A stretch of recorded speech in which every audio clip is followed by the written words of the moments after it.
ভাবুন তো, আপনি মাঝ সমুদ্রে ভেসে আছেন, কোনো খাবার নেই, কোনো সাহায্য নেই, আর সামনে শুধু অসীম জলরাশি।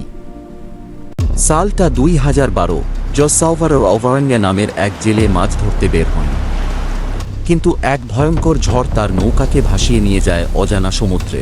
ঠিক তখনই তার নৌকার ইঞ্জিন নষ্ট হয়ে যায়, জিপিএস কাজ করে না, কোনো রেডিও সিগন্যাল নেই। তিনি বেঁচেছিলেন কাঁচা মাছ, কচ্ছপ আর বৃষ্টির জল খেয়ে। কখনো পাখি ধরে খেতেন।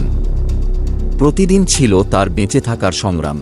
দিন নয়, সপ্তাহ নয়, তিনি ভেসেছিলেন 438 দিন। অবশেষে 2014 সালে তাকে খুঁজে পাওয়া যায় মার্শাল দ্বীপপুঞ্জে। 438 দিন সমুদ্রে ভেসে থাকার পরও তিনি বেঁচে ফিরেছিলেন।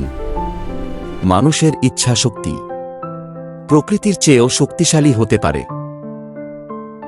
ভালো লাগলে এবং আরও নতুন নতুন ভিডিও পেতে আমাদের চ্যানেলটি সাবস্ক্রাইব করুন।